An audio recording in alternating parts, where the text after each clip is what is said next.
Salut, moi c'est Franck. Et moi c'est Richard. Bienvenue dans cette nouvelle vidéo. Cette semaine nous sommes en Savoie. Et plus précisément à Chambéry. On va tester justement 2 hébergements de Madame Vacances dans le coin et surtout faire le plein de randonnées dans ces beaux massifs qui nous environnent. D'ailleurs vous voyez, juste en contrebas c'est le lac du Bourget. Et là on va directement se rendre en haut de la montagne, direction la Dent du Chat. C'est justement sur vos conseils sur les stories. On va suivre ça. Et ben on se donne rendez-vous là-haut. C'est parti.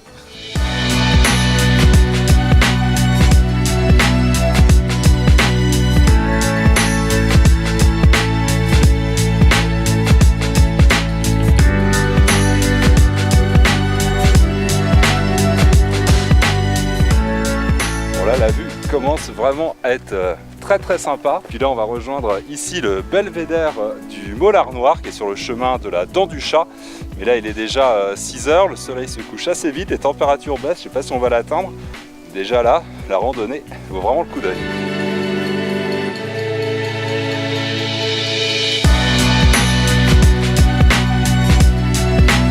Bon, après 30 minutes de randonnée par un sentier qui est accessible à tous, on arrive ici au Mollard Noir. C'est un belvédère qui surplombe la Dent du Chat. C'est vraiment le spot parfait. Je crois qu'on va s'arrêter là et profiter de la vue.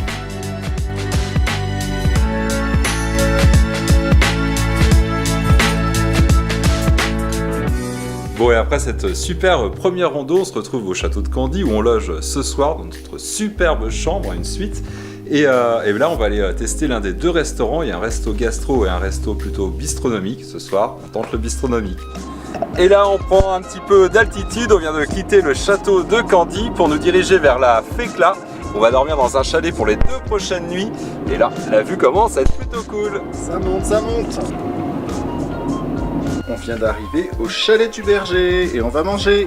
Ouais, et avant d'arriver ici à la Fécla, on s'est arrêté au marché de Chambéry pour acheter des bons produits locaux comme une tarte fraîche et surtout la tome des Bauges, le produit phare ici, un bon fromage. Et puis regardez hein, la vue face à notre chalet, à la terrasse du chalet, c'est magnifique. Ça donne envie de partir en rando encore, on va y aller juste après.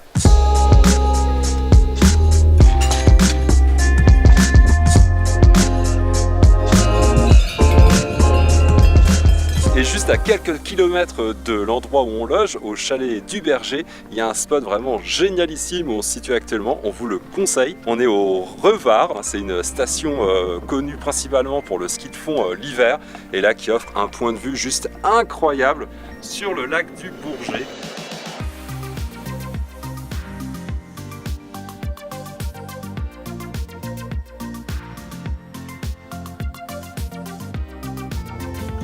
Suite de cette belle journée, là on est redescendu un petit peu plus dans la vallée, on est à Saint-Jean-d'Arvé, on est quand même en altitude au cœur de la forêt et là on recherche une passerelle himalayenne et en plus ça se situe à côté du Trou du Diable.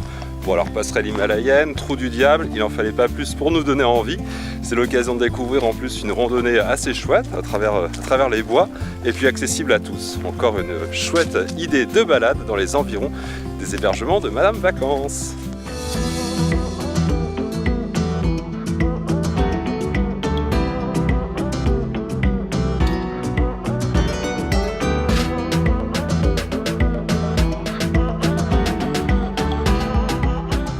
Il nous aura fallu à peu près 1 heure de randonnée depuis le parking de la salle des fêtes de Saint-Jean-d'Arvé. Et là c'est vraiment génial, on a l'impression d'être à l'autre bout du monde, une vraie passerelle himalayenne. Là on est seul au monde, c'est merveilleux, le temps est magnifique, c'est génial. Alors un petit conseil, hein, si vous avez peur de vous perdre sur les sentiers, nous on utilise l'application Maps.me. Et dessus en fait, même sans réseau, parce qu'ici on capte rien, on peut retrouver les chemins de randonnée et pas se perdre. En tout cas c'est une randonnée accessible à tous, on en prend vraiment plein les yeux.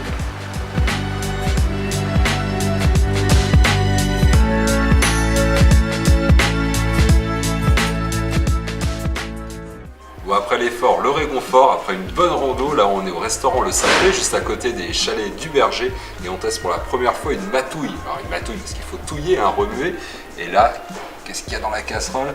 Une bonne tome des Bauges fondue, et puis avec de la charcuterie et des bonnes patates, je pense que là c'est gourmand mais irrésistible. Nouvelle journée en Savoie. Ouais, et là c'est le matin. On quitte notre chalet qui est juste derrière, resplendissant dans la lumière du matin. On a vraiment la chance avec les météos en ce moment. Et puis là, on part randonnée. Alors, on va vers la randonnée la plus célèbre de la région, la croix de Nivolé. On y va ?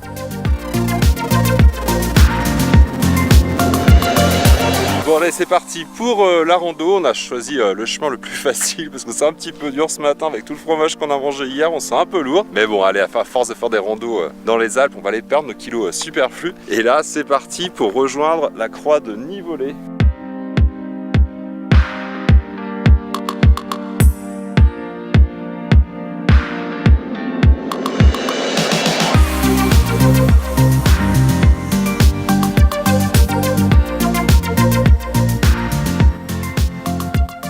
Et là on s'approche vraiment de la croix qui est juste là, mais là la vue est tellement impressionnante. Regardez, il y a le lac du Bourget, Aix-les-Bains, Chambéry, c'est vraiment assez flippant pour ceux qui ont peur du vide. Ça va? Ouais, Survie?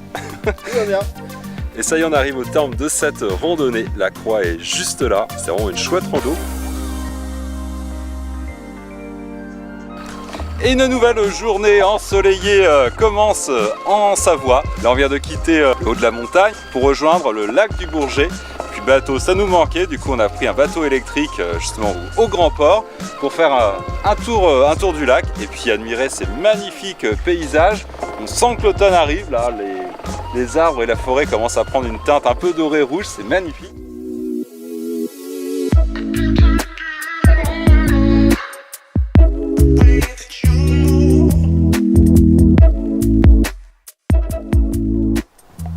Et après notre petit tour de bateau à Aix-les-Bains, eh ben on est de retour à Chambéry.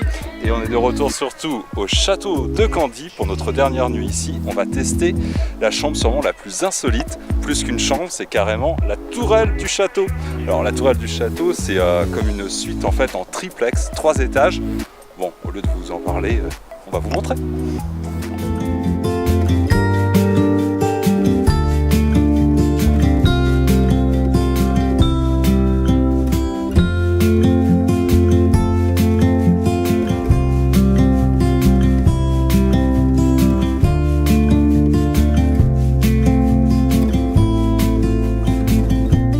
C'est déjà la fin de nos aventures en Savoie. On aura vraiment pris beaucoup de plaisir à explorer la région autour de Chambéry et d'Aix-les-Bains. C'est vraiment un endroit idéal pour se mettre au vert, surtout à cette saison, entre la fin de l'été et le début de l'automne. Et puis les 2 hébergements qu'on a testés, les hébergements de Madame Vacances, le chalet du Berger ou bien le château de Candy, c'est vraiment 2 spots idéaux pour partir en exploration de la région. Donc si tu as aimé nos aventures, eh ben, n'hésite pas à nous rejoindre sur tous les réseaux sociaux, d'Instagram à Twitter, en passant par Facebook et bien sûr YouTube. Et pour tous les conseils pratiques, comme d'habitude, c'est sur le blog voyage onedayOneTravel.com. Le voyage ne s'arrête jamais sur One Day One Travel. Alors on se dit à très vite pour de nouvelles aventures. Allez, ciao!